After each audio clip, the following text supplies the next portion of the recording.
واقعاً وہ فقاہت کے درجے پہ فائز تھا. آج 3 محرم ہے. ہمارے بزرگوں نے اور ماں سلف علماء نے ایک بڑا اچھا کام یہ کیا کہ ان تاریخوں کی تقسیم بندی کر دی. کیوں؟ کیونکہ ہمارے بزرگ حضرات یہ چاہتے تھے اور علماء ماں سلف یہ چاہتے تھے کہ کربلا میں ادا کرنے والا ایک کردار بھی چھپا نہ رہے زمانے سے. آج کی جو تاریخ ہے اس کو اصحاب امام حسین سے منسوب کیا گیا ہے. اصحاب امام حسین علیہ السلام زیادہ تر جو صاحبات بھی پڑھے جاتے ہیں وہ یا تو ابھی ابن مظاہر کے یا کسی اور صاحب کے، اور بالخصوص جو ہے ابن قین بجلی کے. ابھی ابن مظاہر کے بہت آپ نے مسائل سنے ہوں گے. آئیے میں آپ کو ایک ایسے کارواں سے ملاتا ہوں کہ جو کارواں بہت جلد کسی ایسے سے منسلک ہونے والا ہے کہ جو ابھی کسی اور کے خیمے میں ہے، خیمے ولایت علی میں نہیں ہے. بتایا جاتا ہے کہ ابن قین جو ہے وہ دوسرے مسلک کے تھے اس زمانے کو. تاریخ امام حسین علیہ السلام کا یہ کارواں پڑ رہا تھا. جو ہے ابن قین بجلی نے اپنے خیمے کو یہ سوچ کے اور ایسی جگہ لگایا تھا کہ یہاں سے حسین کا قافلہ نہ جائے، یعنی ہم ان کے قافلے سے اور ان کے لشکر سے دور ہی دور رہیں. تاریخ نے لکھا ہے کہ زہیر بن قین کو پتہ یہ چلا کہ قریب میں امام حسین علیہ السلام کا خیمہ لگا ہوا ہے. میں ایک جملہ کہوں، اگر ایک عام انسان اپنے امام سے بھاگنا چاہتی ہے اور امام اس کی اصلاح کرنا چاہتے ہیں تو امام خود آتے ہیں اس کی اصلاح کرنے کے لیے. سمجھ جائیے امام کتنا مہربان ہوتا ہے. تاریخ میں لکھا ہے کہ وہ مہمان ہو گیا. قاصد کو امام حسین علیہ السلام نے اپنا قاصد کو زہیر بن قین کے پاس بھیجا. تاریخ میں لکھا ہے کہ وہ قاصد آتا ہے اور خیمے کے پاس آ کے آواز دیتا ہے کہ میں حسین کا قاصد ہوں. تاریخ نے لکھا کہ جیسے ہی زہیر بن قین نے حسین کا نام سنا فوراً اپنی جگہ سے اٹھ گئے اور میرے خیمہ پہ چلے آئے. پردے کو اٹھایا، کہا کیا کہا تم نے؟ کہا میں حسین کا قاصد ہوں، میں حسین کا قاصد ہوں. کہا حسین مجھ سے کیا چاہتے ہیں؟ کہ حسین نے خط بھیجا ہے. تاریخ میں لکھا ہے کہ زہیر بن قین نے اس خط کو لیا اور اپنی آنکھوں سے بوسہ دیا، اپنے لب سے بوسہ دیا. بوسہ دینے کے بعد اسے چوما، بڑے احترام سے اس سے بات کیا اور پڑھنے لگے. اس کو بند کر دیا، واپس گھر میں چلے آئے. قاصد کو بھیج دیا، قاصد جاؤ میرا جواب آ جائے گا. تاریخ نے لکھا ہے کہ زہیر بن قین جیسے ہی آئے تو ان کی جو زوجہ تھی پوچھا جو ہے کیا ہوا، تم بڑے خاموش ہو؟ زہیر بن قین نے کہا ہوا وہی کہ جس کا ڈر تھا، ہوا وہی کہ جس کا ڈر تھا. کیا ہوا؟ میرے حسین آقا نے بلایا ہے. زوجہ نے کہا جو ہے تم سوچ رہے ہو، تم مہلت لے رہے ہو، جاتے کیوں نہیں؟ کہا تمہیں نہیں معلوم یہ قافلہ موت کے جانب رواں دوا ہے.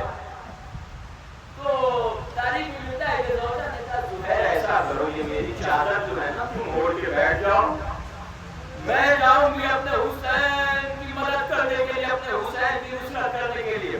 میں مسائل کو بہت مختصر کرتا ہوں.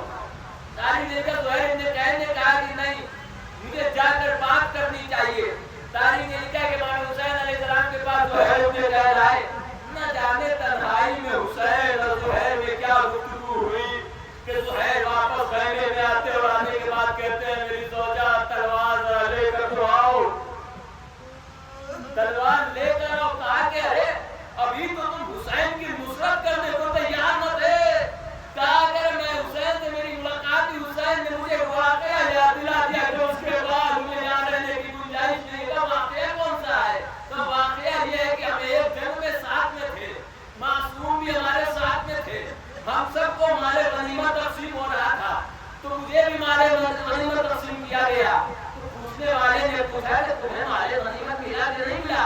زہیر بن قین نے کہا ہاں مجھے مال غنیمت مل گیا. مسائل دیکھتی ہے کہ اس نے یہ چولہا کہا کہ زہیر تمہیں اسی مقام پہ ایک بڑی خوشی نصیب ہونے والی ہے. زوجہ جانتے ہو وہ زمین کون سی تھی؟ یہ زمین کربلا کی زمین تھی. یہ زمین کربلا کی زمین تھی. اب زوجہ نے کہا کہ ایسا ہے زہیر کہ میں بھی جاؤں گی حسین کی نصرت کرنے کے لیے. زہیر نے کہا کہ تم اس قوم کو نہیں جانتے ہو, یہ مجھے بھی مار دیں گے. تو ہماری زوجہ ارے ہماری بہنوں کو ایسے نہیں چھوڑتے, انہیں اسیر کر دیتے ہیں. ایسا ہے کہ میں تمہیں طلاق دیتا ہوں, وہاں سے تم جاؤ, غلام کے ساتھ مدینے میں چلے جانا.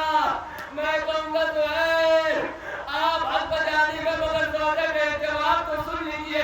زوجہ نے کہا ارے میں تمہاری زوجہ ہوں, ارے وہاں پہ حسین کی بہن زینب بھی تو ہے.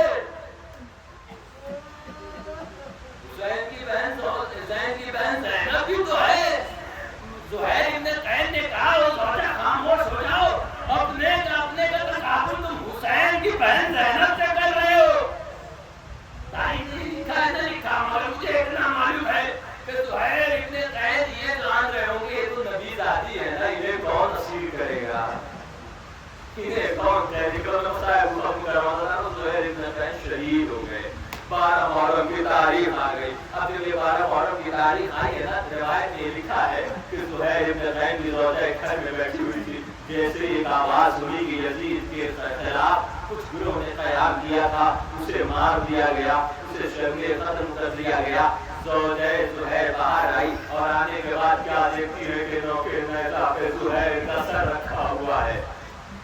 نوکے نیزہ پہ زہیر کا سر رکھا ہوا ہے. اب جیسے ہی زوجہ نے دیکھا کہ میرے شوہر زہیر کا جو سر ہے وہ نوکے نیزہ پہ رکھ دیا گیا ہے, وہ سمجھ گئی کہ اس کے جو لاش ہے اسے کربلا میں چھوڑ دیا گیا. اس کی نشانی ہوا کرتی کہ اگر کسی کا سر نوکے نیزہ پہ رکھا جاتا ہے نا, اس کا مطلب یہ ہے کہ اس کا لاش جو ہے اس کی لاش کو کفن نہیں ملا ہے. زہیر ابن قین کی جو زوجہ تھی وہ اپنے گھر پہ جاتی ہیں اور جانے کے بعد ایک سفید کپڑا اپنے ہاتھ میں لے کر آتی ہے. غلام کو قریب بلاتی ہے, بلانے کے بعد کہتی یہ کفن لے کے جاؤ, زہیر ابن قین کو کفن دے دینا. اگر تاریخ میں لکھا ہے کہ زہیر ابن قین نے وہ کفن غلام کو دیا کہ جاؤ میرے شوہر زہیر کو یہ کفن دے دینا. تاریخ میں لکھا ہے کہ وہ جاتا ہے. جانے کے بعد جب وقت ہوا آمد کا, جب آنے کا وقت ہوا تو زہیر ابن قین کی جو زوجہ تھی وہ دروازے کے پیچھے کھڑی ہوئی تھی, وہ پردے کے پیچھے کھڑی ہوئی تھی. میں انتظار کر رہی ہوں, ہو سکتا ہے کہ میرے والیوں والد کو کسی نے جو وہ کفن دے دیا ہو, کسی نے دفن کر دیا ہو. اللہ تاریخ میں یہ ملتا ہے کہ جب وہ غلام واپس آیا نا, تو آنے کے بعد اس نے دروازے پہ اس نے دفن کیا.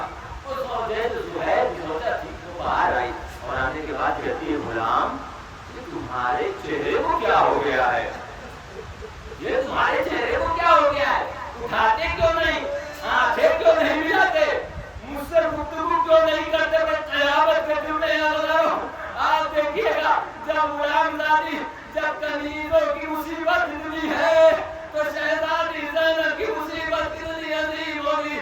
تاریخ میں یہ لکھا ہے کہ اس کے غلام نے وہ کفن جو دیا تھا زوجہ نے اسے واپس ظاہر کیا, کہا کہ یہ کفن رکھ لو, کفن رکھ لو.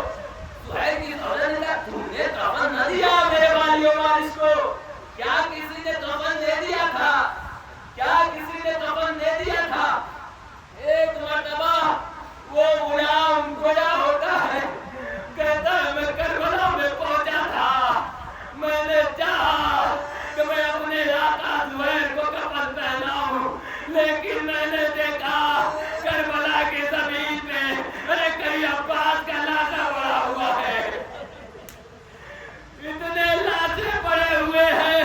اب چونکہ حسین کی لاش مجھ سے پہچانی نہ گئی, لیکن مجھے سمجھ میں آیا حسین کو بھی کفن نہیں ملا ہے. ایک مرتبہ وہ غلام کہتا ہے آقا زادی جب حسین کو کفن نہ ملا تو میرے آقا کو کفن نہیں ملنا چاہیے.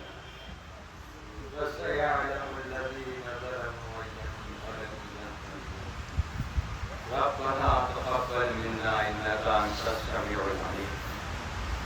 پروردگار تجھے محمد والے محمد کے واسطہ ہماری قلیل عبادت قبول فرما.